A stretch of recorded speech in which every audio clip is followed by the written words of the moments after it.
del organismo. Voy a compartir pantalla. A ver.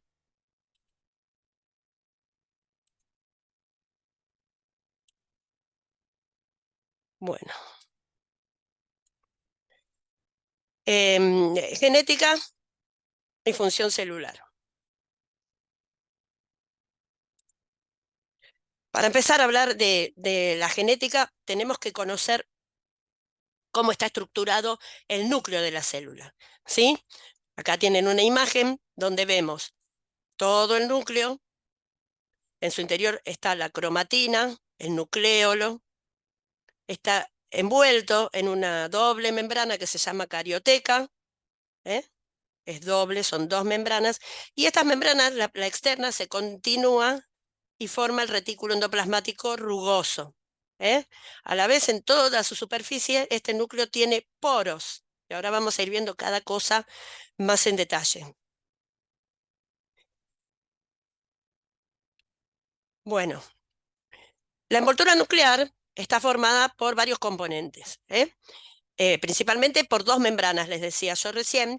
Y acá hay que hacer una salvedad, porque no es lo mismo la membrana de la célula, que es una bicapa, pero es una membrana sola, que la membrana nuclear, que son dos membranas. La cobertura nuclear, la envoltura nuclear, son dos membranas. Cada una es una bicapa lipídica. Entonces, em, entre medio de ambas membranas hay un líquido, hay un espacio que se llama cisterna perinuclear o espacio perinuclear, em, que las va a mantener justamente separadas y tiene características diferentes. La membrana externa tiene asociados ribosomas, que dijimos que es la que se continúa después formando el sistema de endomembranas de la célula. En este caso, la membrana externa del núcleo continúa formando el retículo endoplasmático rugoso. Y entonces, igual que el retículo endoplasmático rugoso, lo que va a tener asociada a la membrana externa van a ser ribosomas, que son productores de proteínas. Por el contrario, la membrana interna va a estar ligada a través de proteínas a lo que se llama lámina nuclear, y esta lámina... ¿estoy grabando?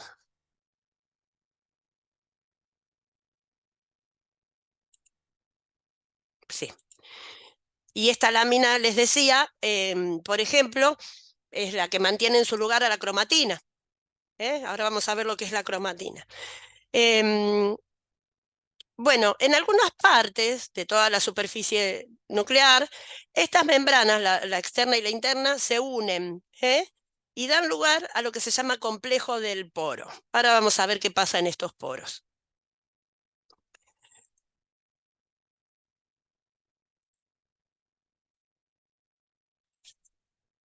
La cromatina está formada por ADN, ¿sí?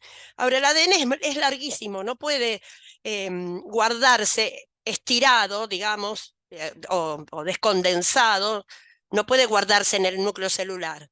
Ustedes piensen que el diámetro de la hebra de ADN mide 2 micrones.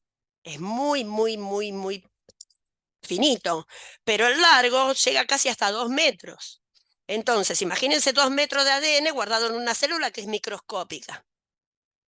Para que esto pueda suceder, el ADN se va enrollando alrededor de unas proteínas que se llaman histonas. Estas proteínas histonas, ¿se acuerdan cuando vimos la diferencia de células procariotas y células eucariotas?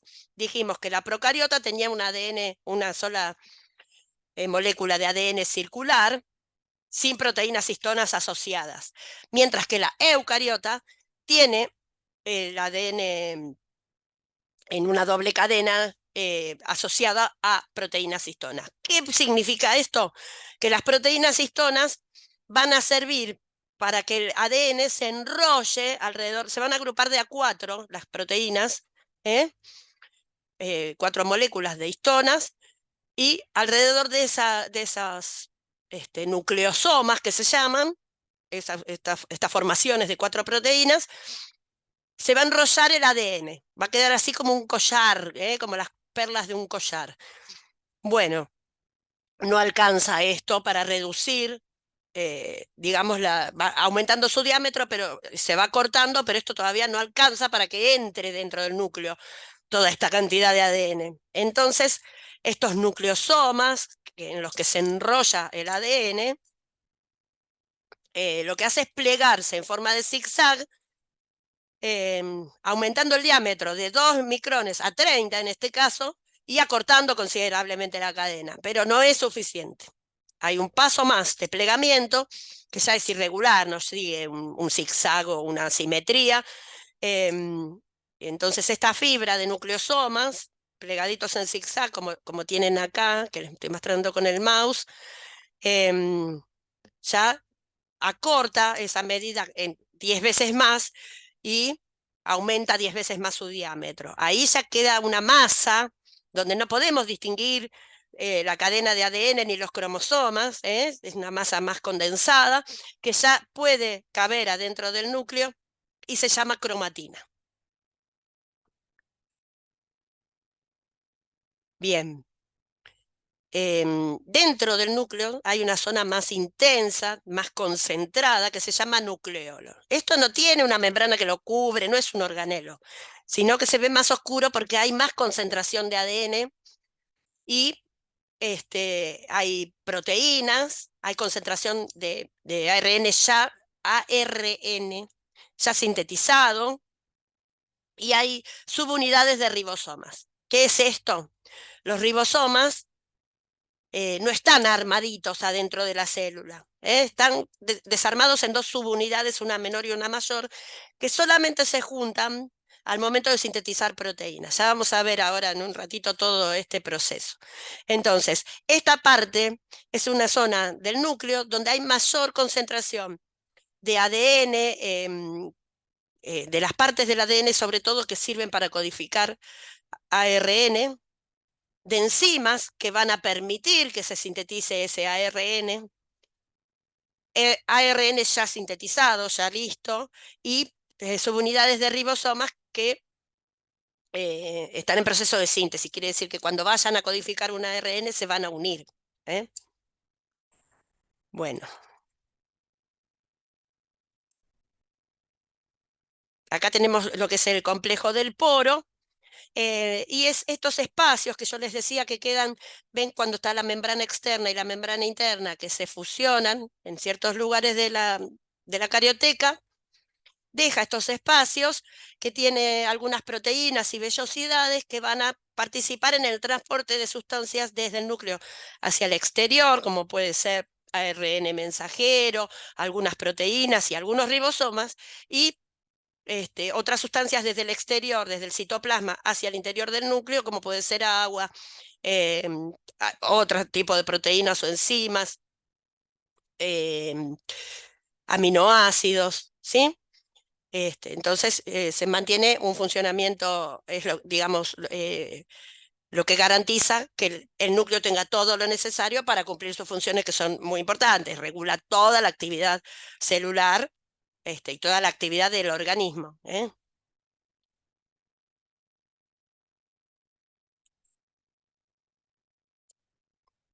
Bueno, hablábamos del ADN, el ARN, bueno, vamos a ver para qué sirve todo esto y principalmente la finalidad es la herencia. La herencia la podemos tomar como, digamos, los caracteres genéticos que yo voy a heredar de mis progenitores y que mis descendientes van a heredar de mí y de su otro progenitor. Esto siempre es en la reproducción sexual, ¿no? Porque dijimos que en la reproducción asexual los descendientes son clones. En la reproducción sexual no. Y en el caso de la división celular, cómo yo mantengo esa información genética en cada célula, para que no se vea modificado después las funciones.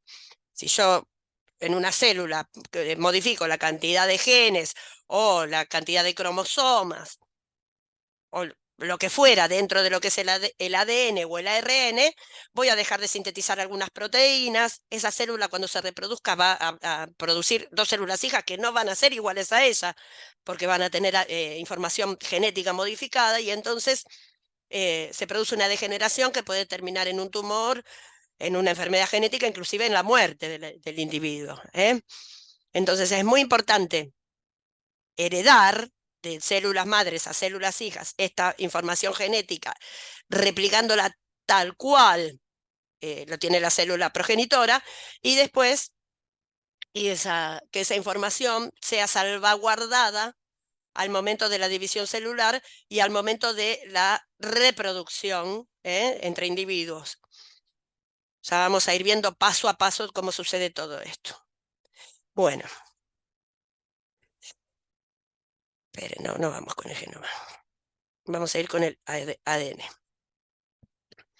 El ADN está formado por dos cadenas helicoidales que dan un aspecto de una escalera caracol. Estas cadenas son complementarias y ahora vamos a ver por qué son complementarias. Durante la reproducción celular, o sea, cuando una célula se va a dividir, estas cadenas se separan y cada una sirve de molde para generar su cadena complementaria. Entonces, para que esto pase, tiene que haber ciertas pautas que no pueden dejar de cumplirse. Cada hebra de esta doble cadena, cada cadena, va a estar, digamos, formada por nucleótidos. ¿Sí? Cada nucleótido va a constar de un grupo fosfato, un azúcar y una base nitrogenada. Ahora vamos a ver cada cosa, no se preocupen. Entonces, la parte externa, esperen que el mouse se me vaya con el yeso, no puedo. La parte externa de la cadena va a brindar una protección a la parte interna donde se enlazan estas bases nitrogenadas y va a quedar formada alternado uno y uno, un grupo fosfato, una pentosa, un grupo fosfato, un azúcar, una pentosa, un grupo fosfato, una pentosa. Bueno, a partir de cada pentosa, que esta pentosa, pentosa quiere decir que son 5 moléculas de azúcar, van a formar este azúcar, este polisacárido que se llama desoxirribosa. De acá el término ácido desoxirribonucleico. Desoxirribosa es el azúcar que forma la estructura externa de la cadena junto con los grupos fosfato. Bueno, dijimos que a cada desoxirribosa está adosada una base nitrogenada. ¿Esto qué es? Son sustancias formadas por un carbono y un nitrógeno. En este caso, las vamos a dividir en dos clases. Hay unas que se llaman purinas, que tienen solo un anillo de carbono nitrógeno que las constituye, y son la timina y la citosina. Timina y citosina son purinas. Y por otro lado vamos a tener bases que están formadas por dos anillos de carbono nitrógeno, como lo ven acá, miren, a ver, la timina tiene un solo anillo de carbono nitrógeno. Y estas otras dos tienen doble anillo de carbono nitrógeno. Estas se llaman, la clasificación de estas bases es la de pirimidinas. Entonces tenemos purinas por un lado, que tienen un solo anillo de carbono nitrógeno, y pirimidinas que tienen un doble anillo de carbono nitrógeno. Así se ven. Bueno, entonces dijimos, la timina y la citosina son purinas, y la adenina y la guanina son pirimidinas. Bueno, ¿cómo se combinan? Dijimos que las cadenas eran complementarias. Entonces, cada uno de estos escalones, digamos, de la escalera caracol, va a estar formado por una purina y por una pirimidina. Siempre purina con pirimidina. No va a haber dos purinas o dos pirimidinas, salvo que haya algún tipo de mutación, pero no lo vamos a ver todavía eso. Bien, entonces, ¿cómo se combinan? Mediante enlaces químicos por puentes de hidrógeno. Ahora, solamente la adenina se puede combinar con la timina, porque forman dos puentes de hidrógeno. Y solamente la citosina se combina con la guanina. AT y CG. Son las dos combinaciones. No se puede combinar una citosina con una adenina, porque la citosina forma 3 puentes de hidrógenos y la adenina forma 2. Entonces, esto se lo digo para que lo entiendan. No les voy a preguntar cuántos puentes de hidrógeno forman una base nitrogenada, pero esto es para que entiendan por qué solo se combinan de una manera. Entonces, adenina con timina, citosina con guanina. En el momento de la reproducción celular, ambas, esta hebra se va a ir por un lado y esta hebra se va a ir por otro. Y el material genético se tiene que duplicar para poder darle a cada célula hija el mismo material que tiene la célula progenitora. Entonces, cada cadena, si yo quito una parte, una hebra, me quedo con una sola, yo quedaría con esta parte. Sirve de molde para crear una nueva cadena complementaria. Entonces, si solamente se pueden combinar con otra base única, si yo borro esta cadena, digamos, y me queda solamente esta, donde yo tengo adenina, voy a poner timina. Donde yo tengo guanina, voy a poner citosina. Donde tengo timina, voy a poner adenina. No puedo combinarla con otra cosa. Entonces se va a formar una cadena complementaria idéntica a la que se había separado. Y la otra cadena va a ser lo mismo. Entonces voy a tener dos juegos de ADN, uno para cada célula hija. Ya vamos a ver la división celular, les va a quedar más claro. Lo importante acá es que entiendan esto. El ADN, lo que dice acá la diapositiva, está compuesto por dos cadenas complementarias antiparalelas. Es decir, ¿qué quiere decir antiparalelas? Una gira en el sentido horario y la otra en el sentido antihorario.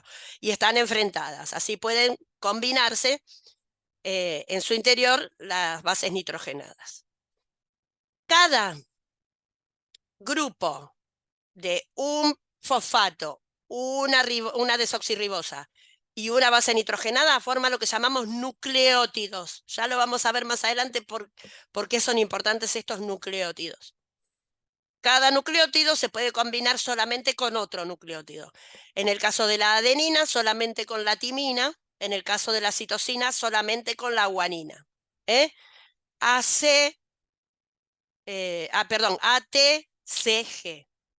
En mi época, la mnemotecnia para esto era Aníbal Troilo, Carlos Gardel. Hoy ustedes busquen la que les haga acordar. Esa no fallaba nunca. Aníbal Troilo, Carlos Gardel, dos tangueros que no, tampoco son de mi época, chicas, pero yo creo que ustedes no saben ni quiénes son. Em, eso servía para acordarnos cómo se combinaban. Bueno, ahora pueden inventar algo, qué sé yo. A ver, ahora tengo ganas de comer. No sean chanchos. Ahora tengo ganas de comer. Entonces, ahora tengo ganas de comer. ATGC. Son las combinaciones posibles, no pueden intercambiarse. Bueno, la secuencia que están acomodados estos nucleótidos en cada cadena va a dar códigos que sirven, por ejemplo, para producir proteínas, por ejemplo, para sintetizar ARN, para sintetizar ribosomas. Cada fragmento de ADN va a tener una cantidad de nucleótidos que van a formar lo que es un código genético. El ADN total va a formar el código genético de la persona, pero cada fragmento que va a ser utilizado para distintas funciones va a tener un código de acuerdo a la secuencia en la que se encuentren, al orden en la que se encuentren estos nucleótidos.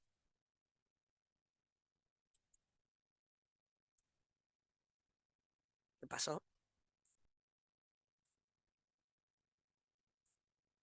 Bueno, el ARN. Tenemos la diferencia principal con el ADN es que en lugar de ser una doble cadena, es una cadena sola. La cadena se sintetiza, el ARN, a partir de un fragmento del ADN. Ahora vamos a ver cómo, tranquilos. Y otra diferencia que tiene, aparte de que es muchísimo más corta, porque es solamente de un fragmento de ADN que se producen estas cadenas, que la timina en el ARN es reemplazada por el uracilo, que es otra base nitrogenada. Entonces, seguimos teniendo 4 bases, pero en vez de ser adenina, timina, citosina, guanina, vamos a tener adenina, citosina, guanina y uracilo en lugar de timina. Tenemos 3 clases de ARN. Uno que es el ARN mensajero, que es una cadena simple de ARN, como vemos acá arriba, que es como esta que está acá, una cadena simple de ARN con todas sus bases nitrogenadas, sus nucleótidos.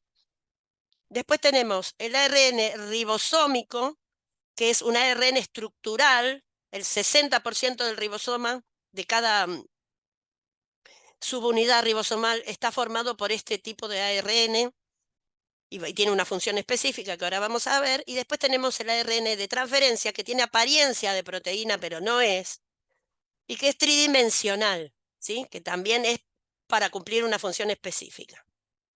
Entonces, el ARN mensajero es un tipo de ARN de cadena única que participa en la síntesis proteica. Se genera a partir, a ver si te puedo ponerle zoom. No veo nada, acá está. Acá. Se genera a partir de una cadena, una parte, un fragmento de una de las cadenas de ADN. ¿Ven? Se separa la ARN polimerasa, va a ser que se separen las 2 cadenas del ARN y generar, del ADN, perdón, y generar una cadena de ARN que sea complementaria con este segmento. ¿Sí? Lo que va a hacer es esta ARN polimerasa es transcribir, ¿qué cosa? El código que tiene en estos nucleótidos, esta secuencia de nucleótidos, el ADN, para formar una cadena complementaria de ARN. Van a ir ordenándose los nucleótidos que formen par con los que están en la cadena de ADN. Este proceso, donde yo voy a formar esta cadena nueva en base al molde que tengo del fragmento este de ADN, se llama transcripción. Y lo que obtengo es una cadena de ARN mensajero. Este ARN, una vez que está sintetizada, que está completada la cadena, va a sufrir algunas modificaciones. ¿Por qué? Porque hay partecitas de todos estos nucleótidos que va a tener la cadena que no van a servir para sintetizar nada, no van a dar ninguna información útil para la proteína que yo quiero formar. Entonces, esas partecitas van a ser recortadas, y una vez que el ARN ya fue procesado, le sacamos todo lo que nos sirve, va a salir de la célula, va a salir del núcleo hacia el citoplasma a buscar a los ribosomas. ¿Para qué? Para que sinteticen esa proteína que él lleva codificada en esta cadena, en esta hebra. Bueno, ¿a dónde va? Dijimos a los ribosomas. En los ribosomas dijimos que estaban separadas las 2 subunidades. El ribosoma es como una bellota, donde la parte dura, digamos, superior es la subunidad menor, tiene una forma parecida. Y la parte más gorda, la parte donde está toda la fruta propiamente dicha, es la subunidad mayor. El 60% de cada una de esas partes está constituido por ARN ribosomal o ribosómico y proteínas. ¿Qué pasa? Esas 2 partes están separadas. Cuando viene la cadena de ARN mensajero, esas 2 partes se unen envolviendo esa cadena de ARN mensajero. ¿Vieron esas rotuladoras que tienen una ruedita con letras y va pasando una cinta? Entonces, cuando uno elige la letra, aprieta y la letra se queda marcada. Bueno, es algo así lo que pasa, digamos, ¿no? Para describirlo gráficamente. El ribosoma sería la rotuladora y el ARN va pasando, la cadena esa que vimos recién de ARN mensajero va pasando por el interior de las 2 subunidades de ribosoma, y lo que hace el ribosoma es traducir esa secuencia en la que están puestos los nucleótidos en el ARN mensajero, ¿sí? Buscarle un sentido y los agrupa de a tres a los nucleótidos. Cada triplete, esa cadena de nucleótidos, cada tres nucleótidos se forma lo que se llama un codón. ¿Eh? Ese codón va a constituir un aminoácido. Cada cada triplete de nucleótidos se sintetiza un aminoácido con esa información. Por ejemplo, si tengo un uracilo, una guanina y una adenina, ¿eh? Eso va a ser un aminoácido. Tengan en cuenta esto para lo que viene con la transferencia.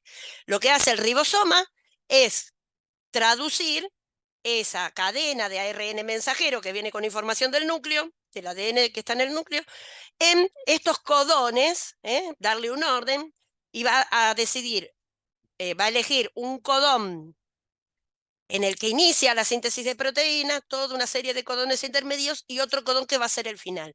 Y de acuerdo a esa combinación que haya entre el codón de inicio y el codón final, voy a sintetizar X proteína, una proteína determinada. Ustedes imagínense que tenemos estos codones, sintetizan aminoácidos, hay 20 aminoácidos esenciales. Esos 20 aminoácidos se combinan de tantas maneras que tenemos millones de proteínas en el cuerpo. Entonces, lo que hace el ribosoma es interpretar esa cadena, traducirla, esa cadena del ARN mensajero y separar los codones para poder formar la proteína posteriormente. Entonces, acá interviene el tercer tipo de ARN, que es el de transferencia. Una vez que yo ya tengo los codones, miren acá el dibujito, los codones, a ver el zoom, tengo los codones marcados, cada tres nucleótidos formo un codón U, G, C, G, A, C, A, U. Cada uno de esos es un codón. Entonces, ¿qué va a pasar? El ARN de transferencia, que es este que tenemos acá, va a traer desde el citoplasma, va a transferir desde el citoplasma aminoácidos que encuentra libres, va a salir a buscar aminoácidos libres en el citoplasma y se los va a transferir a cada codón. Ahora estos aminoácidos van a tener los nucleótidos complementarios para este codón. Por ejemplo, yo acá tengo este codón UCA, ¿y qué va a tener enfrente? Dijimos que la U era como la timina. Va a tener una A, una G y una U. ¿Sí? Va a tener los complementarios a estos nucleótidos. Una vez que tengo todo esto relleno, digamos que acá voy a tener, por ejemplo, este primer codón va a ser el codón de inicio, UGC va a ser el codón de inicio, y por acá, supongamos, voy a tener GGU, el codón de finalización. Todo lo que está en el medio va a ser rellenado con los aminoácidos que me va a transferir el ARN de transferencia. Cuando tenga todo esto armado, esta parte desde el inicio hasta el final se separa y se enrolla formando una proteína específica, por el código que tiene. Espero que lo entiendan esto. Igual les voy a mandar apuntes, va a haber aclaraciones. Entonces, el ARN de transferencia es una molécula pequeña de ARN tridimensional que tiene la función clave en la síntesis proteica, porque si no trajera estos aminoácidos del citoplasma, esta parte no podría encontrar su complemento y no podría producirse la proteína que yo quiero producir. Entonces transporta los aminoácidos libres desde el ribosoma, desde el citoplasma hasta el ribosoma. ¿Para qué? Para unirse al ARN mensajero, a ese segmento con un inicio y con un final, y producir la proteína que quiere producir.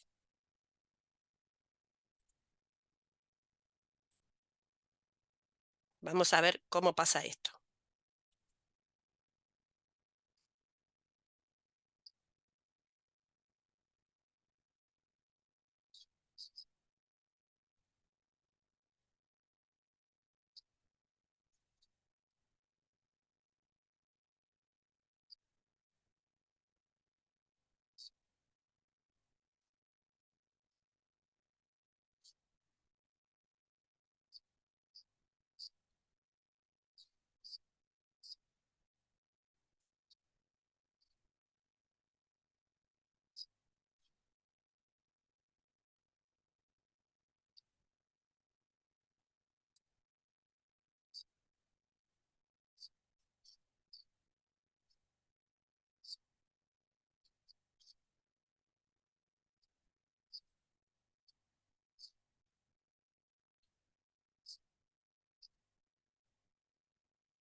Bueno.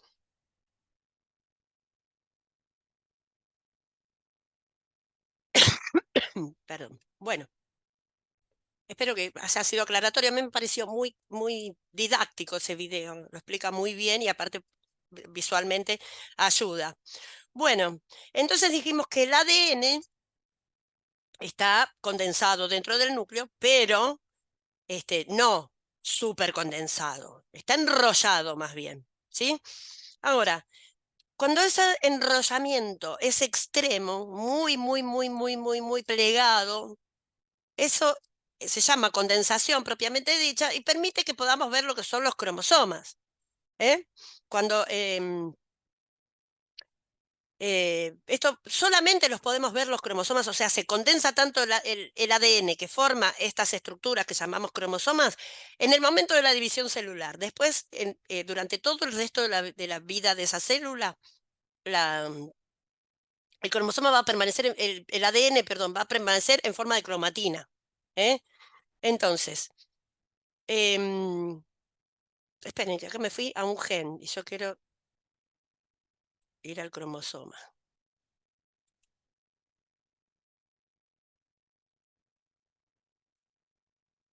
Bueno, no, momento. Bueno, entonces me parece que no hice la diapositiva del cromosoma.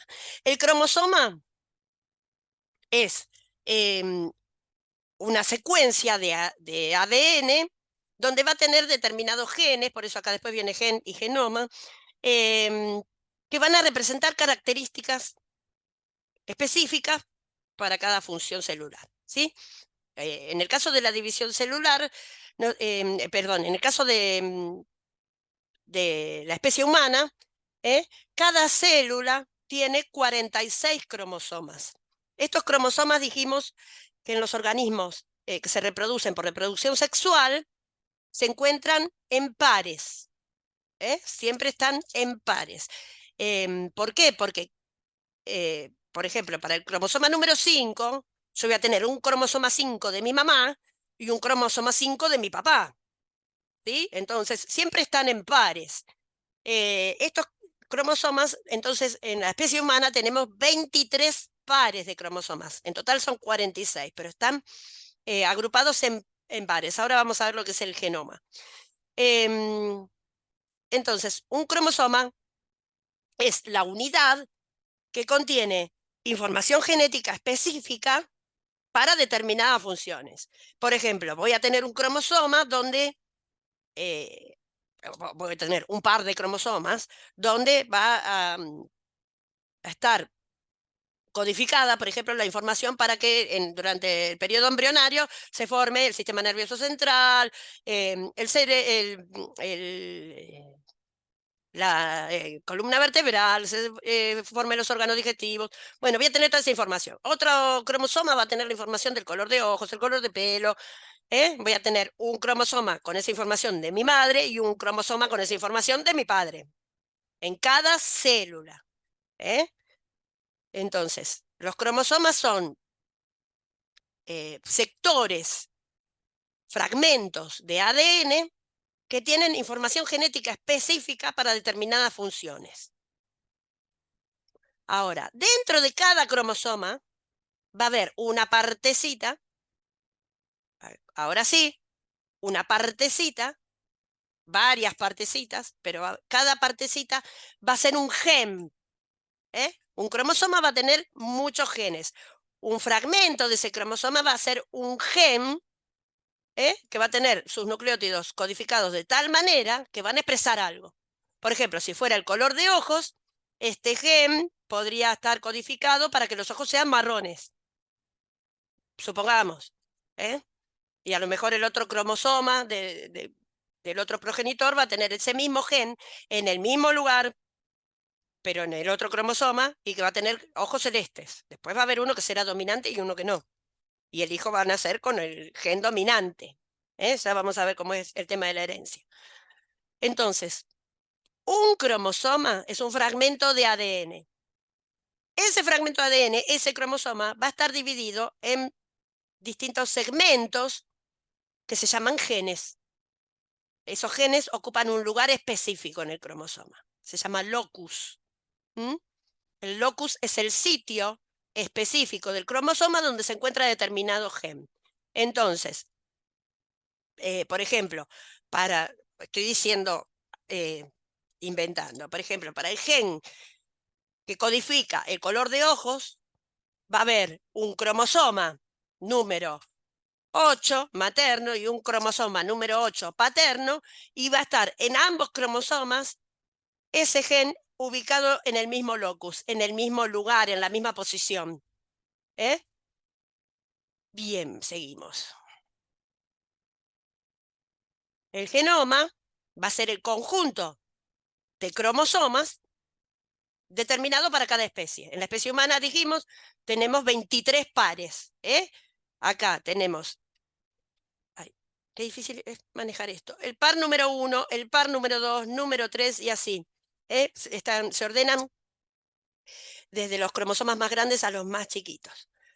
Estos cromosomas van juntos, están unidos por un centrómero. Acá en el dibujito no está bien expresado, pero están unidos por un centrómero que puede estar en el medio, más arriba, más abajo.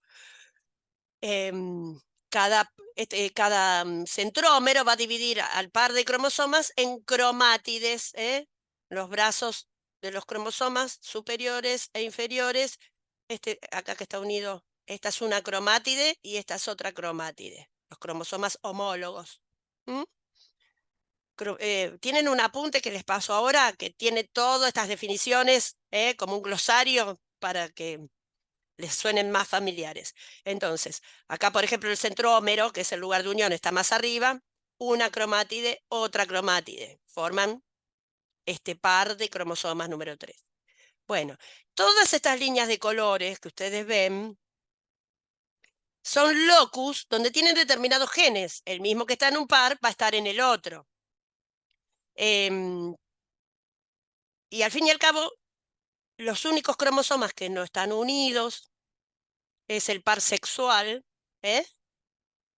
que ahora vamos a ver que todos estos cromosomas son somáticos y el par sexual es justamente sexual. Bueno, estos cromosomas van a estar separados, todos los demás están unidos.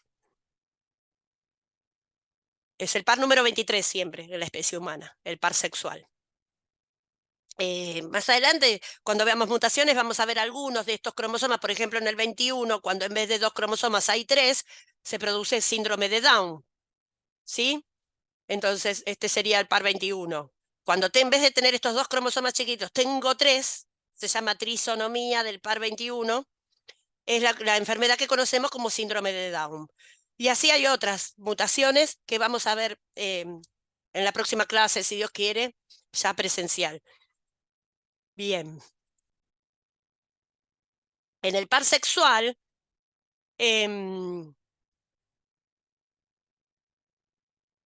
estos cromosomas, la hembra de la especie, no importa si es humana, de cada especie, va a tener 2 cromosomas iguales. En el caso de los seres humanos llamamos cromosomas X por la forma que tienen los cromosomas que forman los dos al estar juntos. Voy a tener 2 cromosomas X. En el caso de los varones, en el ser humano, voy a tener un cromosoma X y un cromosoma Y. Ambos tenemos 2 cromosomas en el par 23, pero el de la mujer, los 2 cromosomas son iguales y en el varón no.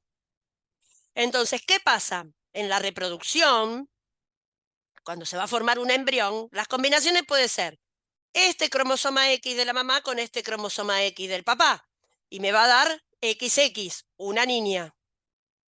Puede ser este cromosoma X de la mamá con este cromosoma Y del papá. Me va a dar XY, un varón. Puede ser el segundo cromosoma X de la mamá con el X del papá, va a ser una niña. Y el segundo cromosoma X de la mamá con el Y del papá va a ser un varón. Entonces, ¿quién determina el sexo del niño por nacer? Es el hombre. Si llegó un espermatozoide Y al óvulo, que es X, si llegó un espermatozoide Y, el embrión va a ser un macho. Si llega un espermatozoide X, como el óvulo siempre va a ser X, voy a formar una mujer, ¿sí? Una hembra.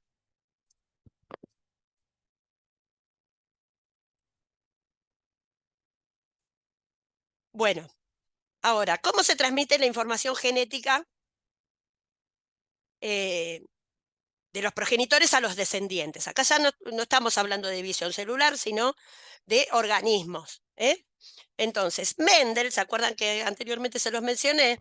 Mendel fue un señor, un monje austríaco, que pasaba muchas horas mirando plantitas. No tenía mucho para hacer y miraba plantitas. Entonces hacía injertos, las cruzaba, experimentaba y así fue formando estas tres leyes que son la base de la genética hoy en día. ¿Eh?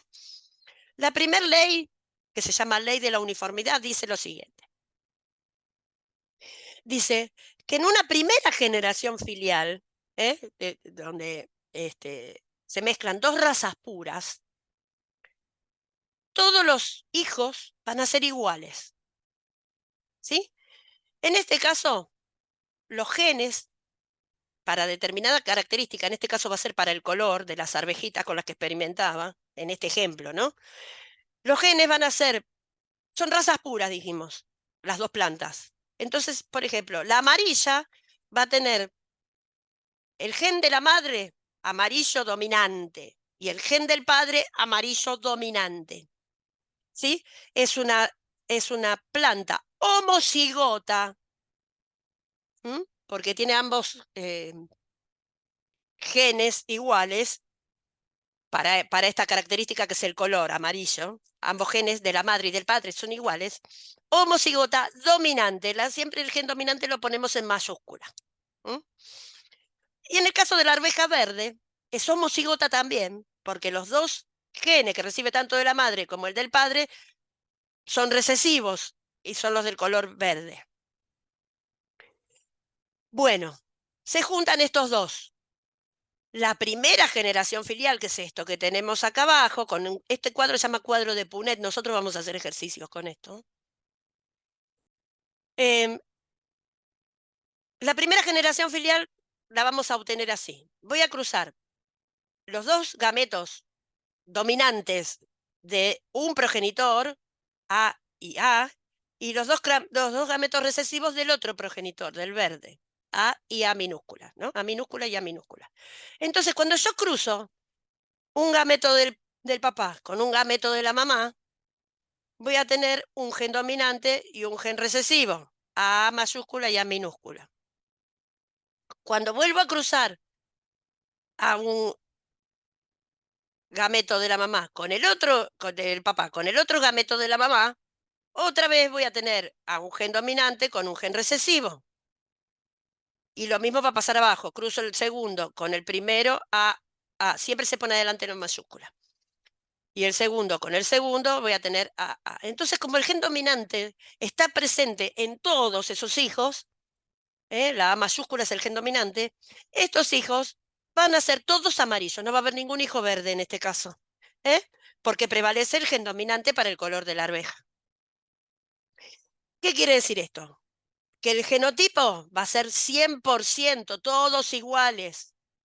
Heterocigoto, acá no es homocigoto, porque voy a tener un gen dominante y uno recesivo. Heterocigoto, dominante recesivo.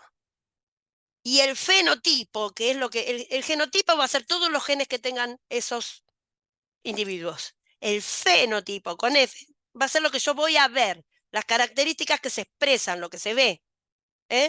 Entonces, en el fenotipo van a ser 100% amarillos, no voy a tener ningún verde en este caso.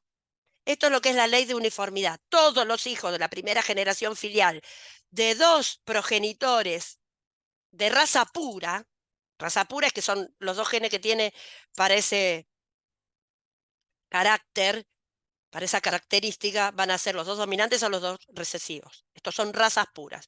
Entonces, cuando cruzo dos razas puras, todos los hijos de esa raza pura van a tener las características dominantes, del progenitor dominante. Van a ser todos iguales. Ahora, ¿va a haber alguna raza pura en estos? No, son todos heterocigotos, con un gen dominante y un gen recesivo. La segunda ley es la ley de segregación. Es lo que dice que cuando yo cruzo a dos progenitores heterocigotos, por ejemplo, los que obtuve anteriormente, que tienen un gen dominante y un gen recesivo cada uno, em, ya la siguiente generación no va a ser 100% toda igual.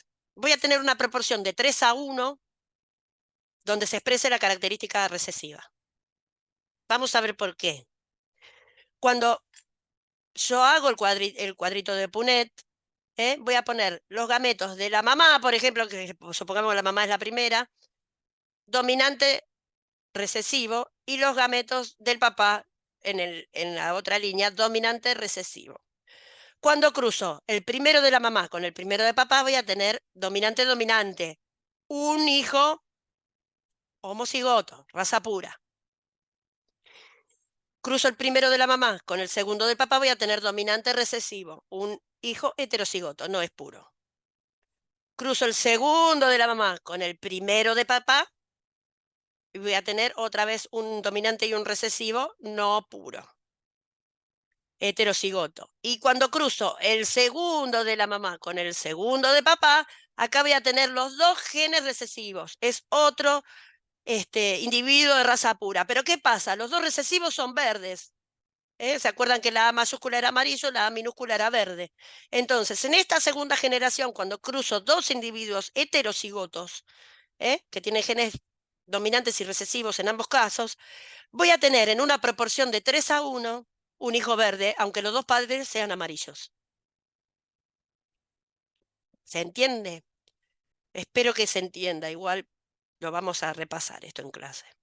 Entonces, la proporción, en este caso de la ley de segregación, es de 3:1. Siempre va a haber un 25%, 3:1 es un 25%, de obtener un organismo homocigótico recesivo, donde las características van a ser las de ese gen recesivo. Entonces, aunque yo cruce dos padres amarillos, voy a tener un hijo verde, en este caso. Si tengo dos conejos blancos con características heterocigotas, voy a tener un conejo negro, pongámosle, aunque los dos padres sean blancos. Ya vamos a ver varios ejemplos. Finalmente, tenemos la ley de los caracteres independientes. Mendel no se cansó con esto, no le fue suficiente y siguió experimentando, poniendo en observación más de una característica. Entonces, en este caso, va a ser el color, que vamos a marcar con la letra A, y la textura de la arveja, que lo seleccionamos con la letra B. ¿Mm? Entonces, para amarillo, que es el dominante, usamos A mayúscula. Para la textura, que es lisa, usamos B mayúscula. Para el verde, que es el recesivo, usamos A minúscula. Y para la textura rugosa, que también es recesiva, usamos B minúscula. Entonces, cuando hago el cuadro de Punnett, yo cuando cruzo un padre amarillo y liso con el otro padre, con el otro progenitor verde y rugoso, son homocigotos recesivos los dos, homocigotos los dos, o en este caso dominantes y en este caso recesivos, voy a obtener que la primera generación de hijos van a ser todos A mayúscula, A minúscula, B mayúscula, B minúscula. Todos los hijos de estos dos, puro dominantes y puro recesivo, van a tener no vamos a hacer el cuadrito ahora, pero van a tener esta conformación en sus cigotos. A mayúscula, A minúscula, o sea, A dominante, A recesiva, B dominante y B recesiva. Todos los hijos de la primera generación, cuando cruzo estas dos razas puras. Ahora, cuando yo cruzo estos dos que ya no son puros, que son heterocigotos, tengo que hacer el cuadrito. Entonces voy a tener genes dominantes A y B, gen dominante con gen recesivo A y B, gen recesivo A con gen dominante B y gen recesivo B con gen recesivo A con gen recesivo B. En los dos casos lo mismo. Cuando digo, voy a tener una arveja amarilla con piel lisa, dominante de los dos, una arveja amarilla con piel rugosa, uno dominante y uno recesivo, una arveja amarilla, una arveja verde con piel lisa, recesivo dominante, una arveja verde con piel rugosa, recesivo. Entonces, en este caso, en ambas líneas van a ir las mismas combinaciones. ¿Qué pasa cuando yo los cruzo? Esto va a ser el padre y este va a ser la madre, supongamos. Cuando yo cruzo a cada uno, yo acá voy a tener dominante para el color, dominante para la textura, ¿sí? En el segundo caso voy a tener dominante para el color, dominante recesivo para la textura. Siguen siendo amarillas y lisas. Entonces, en todas las que tenga una A mayúscula y una B mayúscula en esta combinación, voy a obtener un hijo que va a ser amarillo y liso. En todas las que obtenga solamente el gen dominante del color, pero no tenga gen dominante en la textura, voy a tener hijos amarillos y rugosos. Donde tenga gen dominante en la textura, pero no tenga gen dominante en el color, voy a tener genes lisos, que se acuerdan que el dominante era liso, y verdes, porque en el color no tengo dominante, tengo recesivo. Y cuando no tenga genes dominantes ni para la textura ni para el color, voy a tener arvejas verdes y rugosas. En este caso, la proporción, cuando yo analizo dos caracteres juntos, la proporción siempre va a ser del dominante 9, 3, 3, 1. La proporción va a ser 9, 3, 3, 1.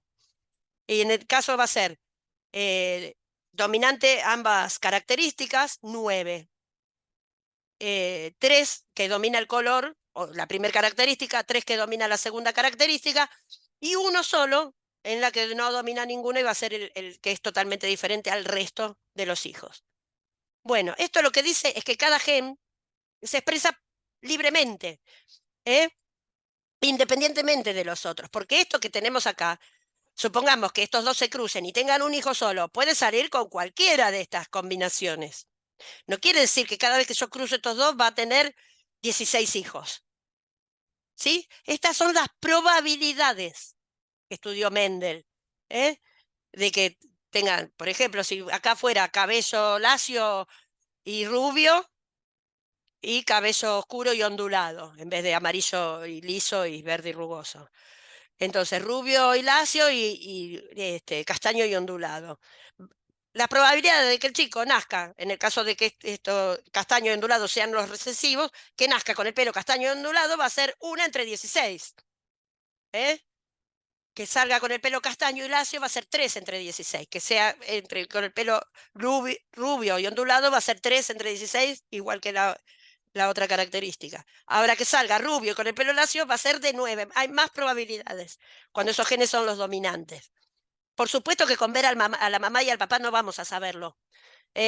No crean que uno, mira, ve el marido, qué sé yo, es alto, morocho con rulo, la mujer es petiza, con pelo lacio y rubia. Entonces yo voy a decir, bueno, van a salir rubio con pelo lacio. No, hay que hacer un análisis genético para ver si los genes que tiene la mamá son dominantes o recesivos, los genes que tiene el papá son dominantes o recesivos. A prima facie, así, con solo mirar no podemos saber cuáles son las probabilidades de cómo van a salir esos niños.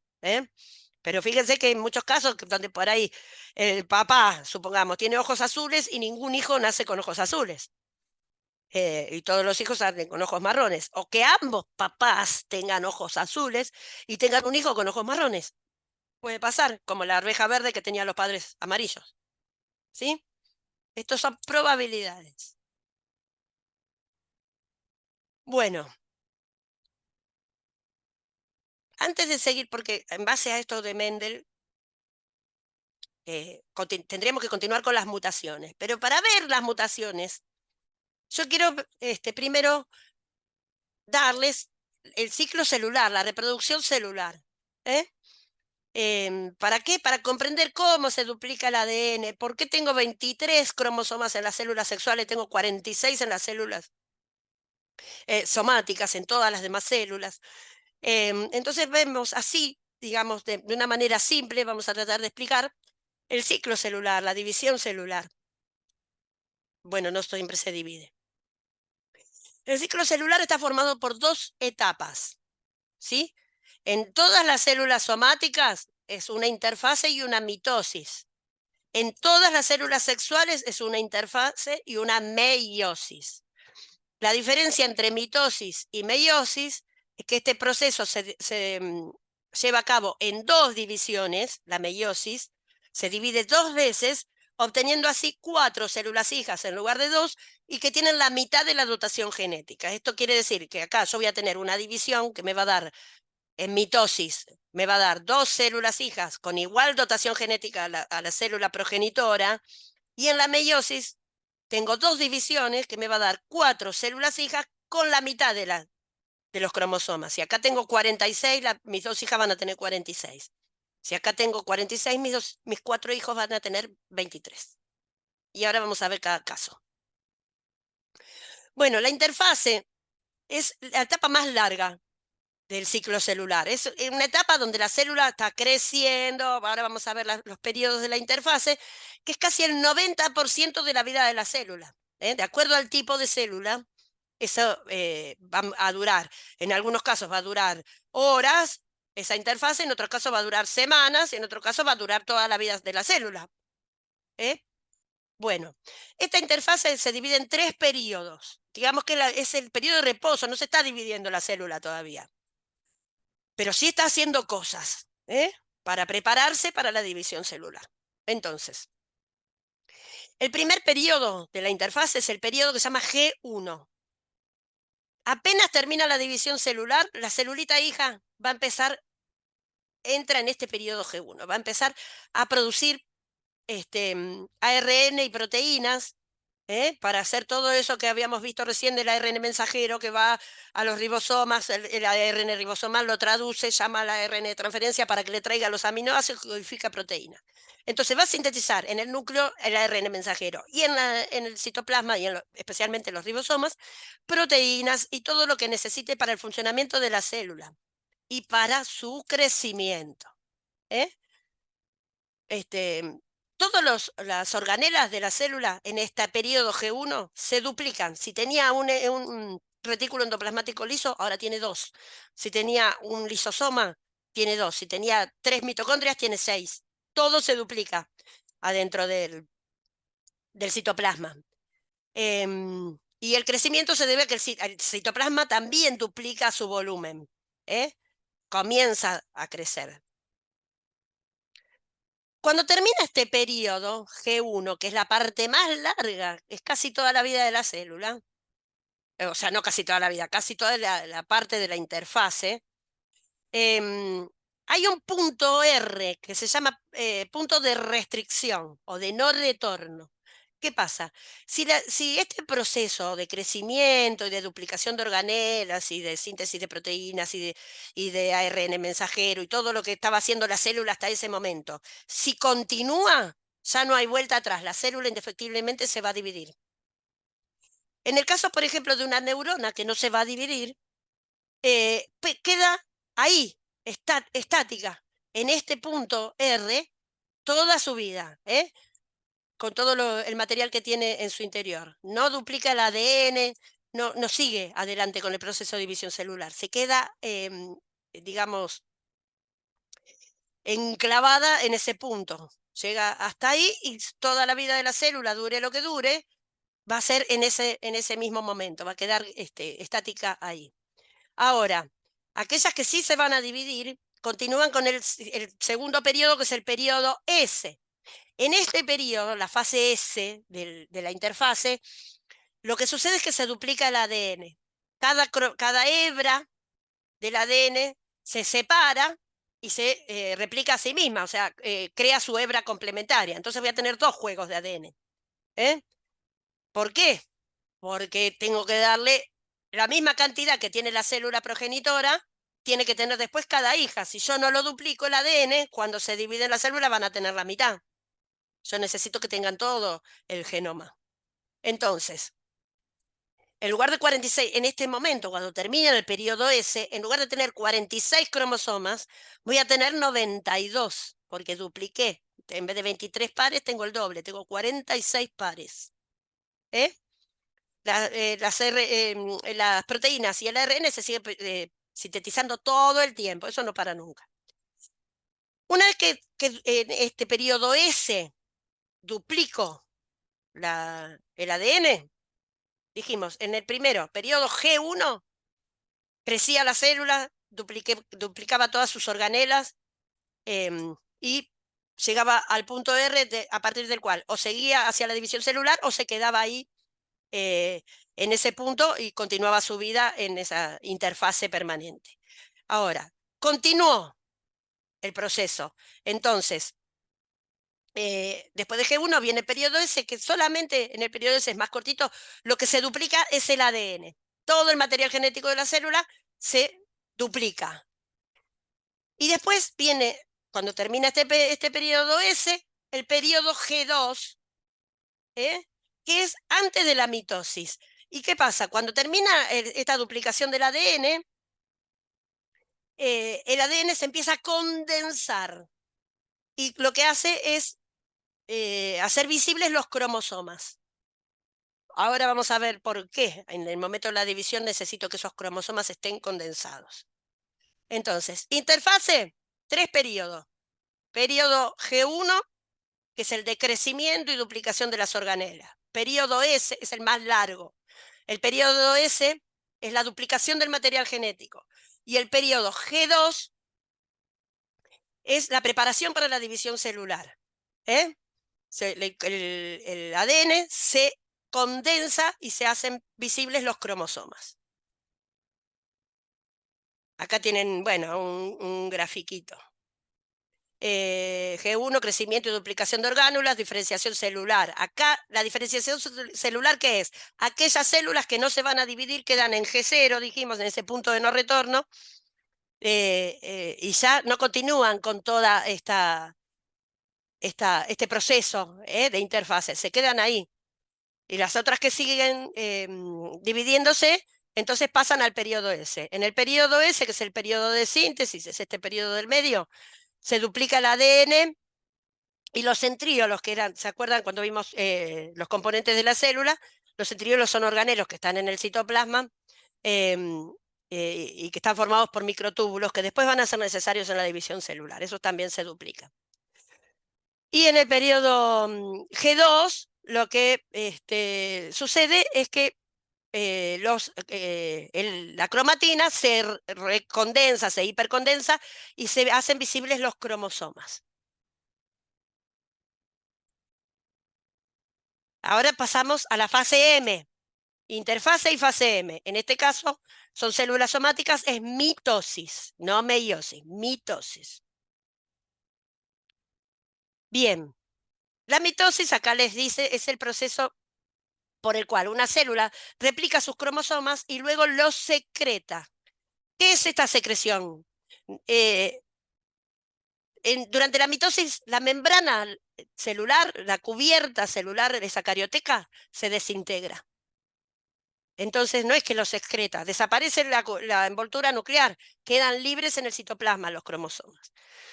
Y van a sufrir una serie de modificaciones y divisiones para poder formar 2 células hijas al final del proceso.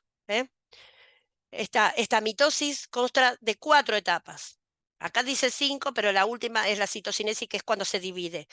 Pero digamos, todo el proceso, salvo el momento que se separan las 2 células hijas, está compuesto por 4 etapas. La primera es la profase.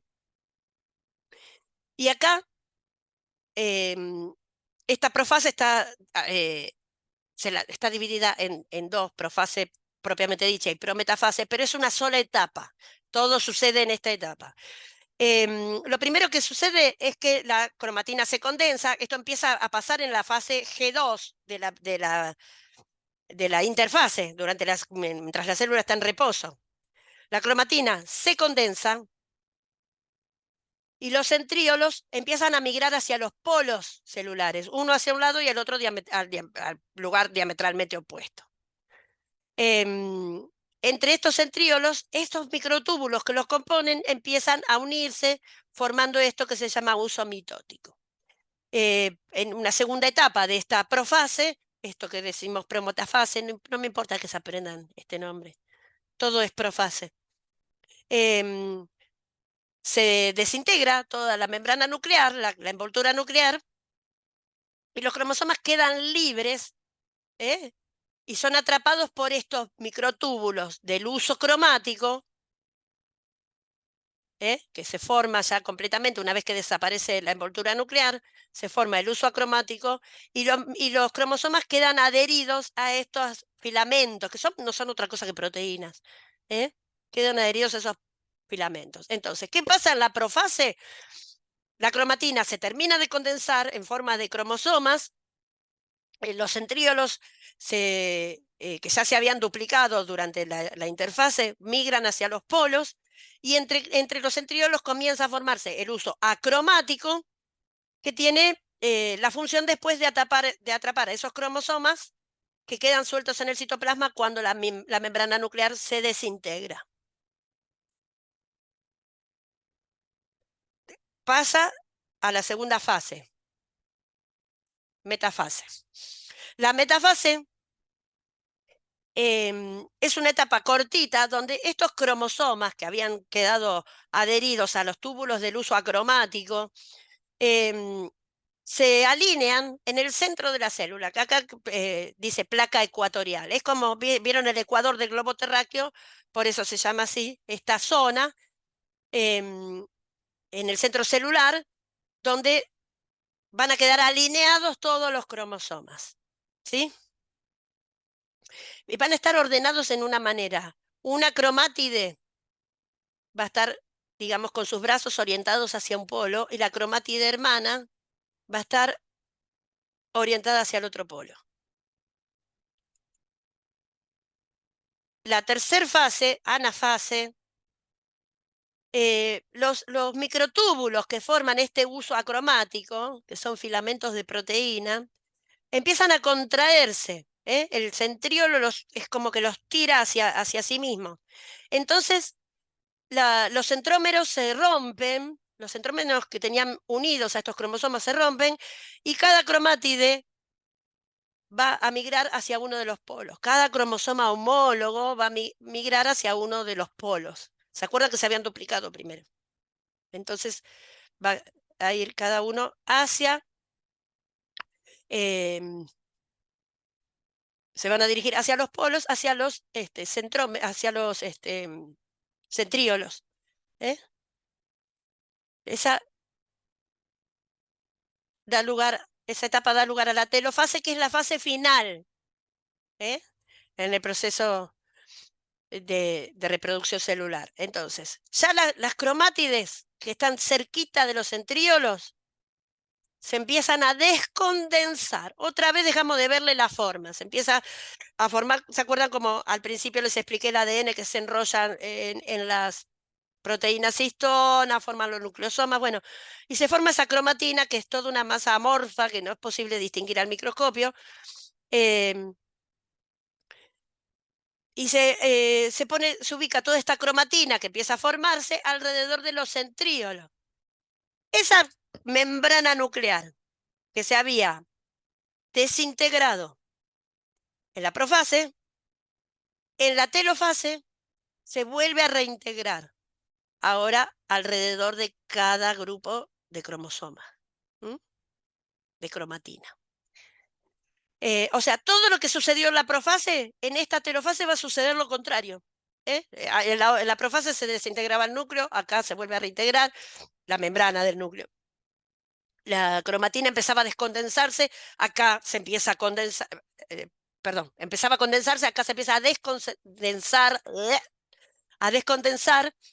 y el núcleo se vuelve a reorganizar. Entonces va a quedar una célula que va a tener dos núcleos que se están en plena formación. Los centriolos van a pasar a ocupar el lugar del nucleolo, y el material genético va a ser envuelto nuevamente en cada polo celular. ¿Dónde se me fue el cursor? En cada polo celular va a ser envuelto de nuevo el material genético con una doble membrana que llamamos carioteca. Se vuelve a reintegrar la membrana nuclear.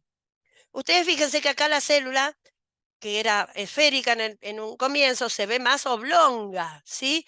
Comienza a tensarse a través de fibras de actina y miosina, igual que los músculos. Comienza a formarse un anillo a nivel ecuatorial, ¿eh? Y comienza a tensarse para la división completa, que es la última etapa, que se llama citocinesis, que quiere decir división celular. Ese anillo contráctil de actina y miosina empieza a cerrarse, a estrangular a la célula, que ya había duplicado todo en su interior. Em, Acá, en esta etapa, los dos núcleos de las células hijas ya están formados con la cantidad exacta de cromosomas idénticos en cada una. Esta va a tener 23 pares y esta va a tener 23 pares también. Y esto se contrae hasta estrangular por completo la célula y formar dos células hijas. Se separan, esto es la citocinesis. Se separan las dos células hijas, que van a ser idénticas a la célula progenitora original. Y ahora cada célula hija lo que va a iniciar de nuevo es una interfase donde van a crecer, van a duplicar sus organelas, ¿sí? Bueno, ahora, en el caso de la meiosis, se produce solamente, dijimos, en las células sexuales. Estas células sexuales también van a tener una interfase, porque en la primer celular, en la meiosis 1, van a duplicar su material genético. Voy a tener otra vez 92 cromosomas, 46 pares serían, para una primera división. Y después voy a tener una segunda división donde esa interfase no existe. De una división pasa directamente a la segunda sin interfase, no duplica nada adentro de la célula. Y ahí voy a obtener finalmente cuatro células hijas con la mitad de la cantidad de cromosomas de la célula original. Vamos a ver cómo se produce esto.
Ah, creo que ahí estamos. Bueno, ahí estamos, fin de la presentación. Bueno, ahí estaría terminando, digamos, todo lo que es genética, va terminando. Digamos, la clase estaría terminando, todavía nos quedan cosas para ver. Pero acá tenemos ya la división celular y las leyes de la genética, las leyes de Mendel. La clase que viene vamos a hacer algunos ejercicios sobre cómo se combinan estos genes, estos alelos, en realidad, cuando un gen tiene su homólogo, por ejemplo, tengo el cromosoma de mi mamá, que tiene el gen para el color de ojos, y el cromosoma de mi papá, que tiene el gen para el color de ojos. ¿Se acuerda que dijimos que estaban en el mismo lugar, en la misma altura, en el mismo cromosoma, en el mismo par de cromosomas? Entonces, el gen de mi mamá y el gen de mi papá, que a lo mejor son diferentes, se llaman alelos, ¿sí? Voy a tener un alelo de ojos marrones y un alelo de ojos verdes, supongamos. Uno va a ser dominante y uno va a ser recesivo. Un gen dominante, esos alelos son genes, pero le decimos alelos porque son el mismo gen con características distintas. Em, entonces es un pedacito del cromosoma en el mismo lugar, en el cromosoma materno y en el cromosoma paterno, eh, y que van a expresar una característica determinada, la misma característica. Si es para el color de pelo, para el color de pelo. Si es para, qué sé yo, los, no sé, la cantidad de calcio en los dientes, o sea, va a tener una dentición buena, eso es hereditario. Si vas a tener una dentición que se le cae, se le pican todas las muelas, todo también es hereditario. Eso lo va a heredar de la mamá o del papá. Va a tener un gen que va a tener un alelo materno y un alelo paterno. ¿Eh?